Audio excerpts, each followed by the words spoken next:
Assalamualaikum warahmatullahi wabarakatuh. Saudara pemirsa, di mana saja Anda berada, apa kabar? Semoga dalam keadaan baik. Mudah-mudahan kita semuanya terhindar dari musibah, dari ta'un, dari COVID-19.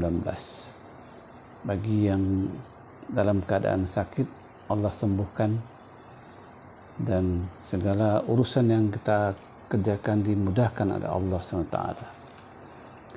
Bertemu kembali dengan saya Mukhlis Dendros dalam acara Kultum, kuliah lebih kurang 7 menit.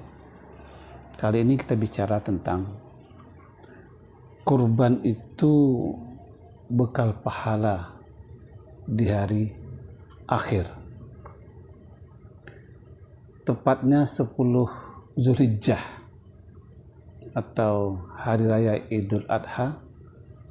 Umat Islam di seluruh dunia merayakan hari kurban.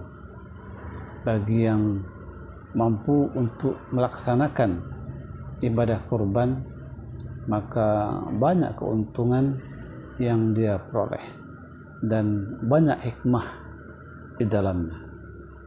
Dan memang kita sebagai muslim hidup di dunia ini ditakdirkan oleh Allah untuk memperbanyak ibadah.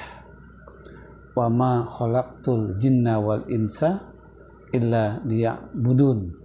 Tidak aku jadikan jin dan manusia, firman Allah, kecuali untuk mengabdi, beribadah kepadaku.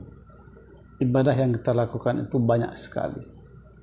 Ada ibadah yang khusus dan juga ada ibadah yang umum.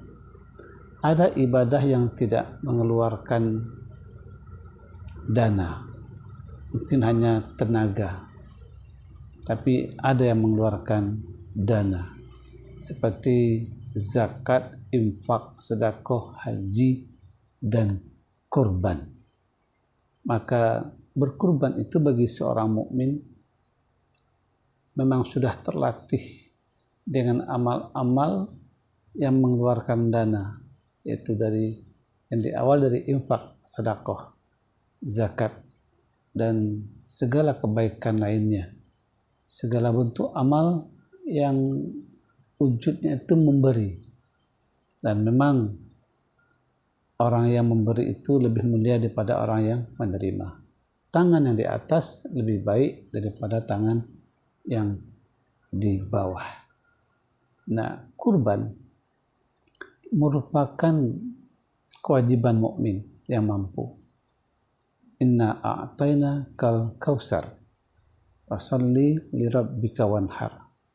Sesungguhnya, kata Allah, aku telah memberikan nikmat yang banyak padamu, maka sholatlah dan berkorbanlah untukku. Jadi nikmat yang diterima dari Allah itu, apalagi berupa harta, perlu disyukuri. Wujud syukur itu senang menerima nikmat Allah, kemudian diucapkan dengan kalimat Alhamdulillah, lalu diwujudkan dengan amal sesuai dengan yang dikehendaki Allah SWT, yaitu diantaranya berkurban dan sholat. Jadi ibadah yang kita lakukan itu sebenarnya wujud syukur kita kepada Allah SWT, selain yang merupakan kewajiban. Nah, seluruh kehidupan seorang mukmin itu harus bernuansa ibadah. Jangan sampai satu aktivitas pun ada maksiat. Tapi kalau dia mampu untuk melaksanakan seluruh aspek kehidupan yang bernilai ibadah, luar biasa. Tapi ketika dia melakukan sebuah dosa dan maksiat, maka dia cepat bertaubat kepada Allah SWT, agar dosanya itu terhapus dengan taubat dan dia iringi dengan kebaikan-kebaikan. Nah, kurban yang dilaksanakan bagi seorang mukmin itu nanti akan nampak hasilnya selain di dunia, itu berupa nikmat yang ditambah oleh Allah SWT, karena Allah menjanjikan kalau kamu bersyukur, kata Allah, maka akan ditambah nikmat itu. Tapi ketika kamu kufur, maka azabku sangatlah pedih. Selain itu juga, ibadah yang kita lakukan itu akan nampak nanti di akhirat, di dalam sebuah catatan, di dalam timbangan amal. Jadi ibadah yang dilakukan itu dia merupakan bekal pahala yang kebaikannya diterima di dunia, tapi berupa pahala nanti diterima di akhirat. Maka seorang mukmin itu seluruh aktivitasnya harus bernuansa ibadah. Bahkan kalau kita baca surat Al-Asr, wal asri innal insana lafi khusr ladzina amanu wa amilus solihat wa tawassaw bil haq wa tawassaw bis sabr.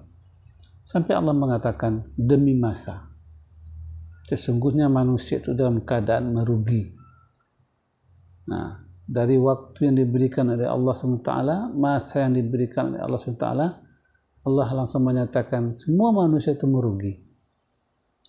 Ya, waktu yang diberikan sama kepada manusia, dan dia akan termasuk orang merugi ketika tidak memanfaatkan waktu itu dengan baik.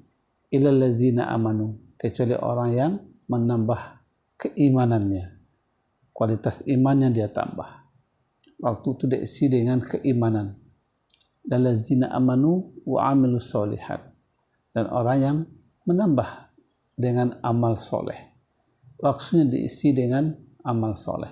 Selain peningkatan iman, juga amal soleh, kemudian berwasiat kepada kebenaran dan berwasiat kepada kesabaran. Jadi waktu kita itu akan bermanfaat, akan baik, bernilai ibadah kalau waktu itu kita gunakan untuk iman, amal soleh, dan untuk saling berwasiat kepada kebenaran. Maka jangan sampai waktu kita sia-sia. Apalagi yang sudah punya harta, bisa menyisihkan harta itu untuk berkurban, maka sangat bermanfaatlah hartanya itu. Dengan harta itu dia bisa beramal soleh, dia bisa berkurban. Mudah-mudahan Anda yang bisa berkurban pada tahun ini, Allah akan berikan kemudahan, dan juga Allah akan memberikan balasan baik di dunia berupa penambahan rezeki, keberkahan, dan juga akan memberikan pahala di akhirat sebagai bekal di akhirat kelak yang akan diberikan ganjaran berupa surganya. Demikian, lebih kurangnya mohon maaf. Bila taufiq wal hidayah. Assalamualaikum warahmatullahi wabarakatuh.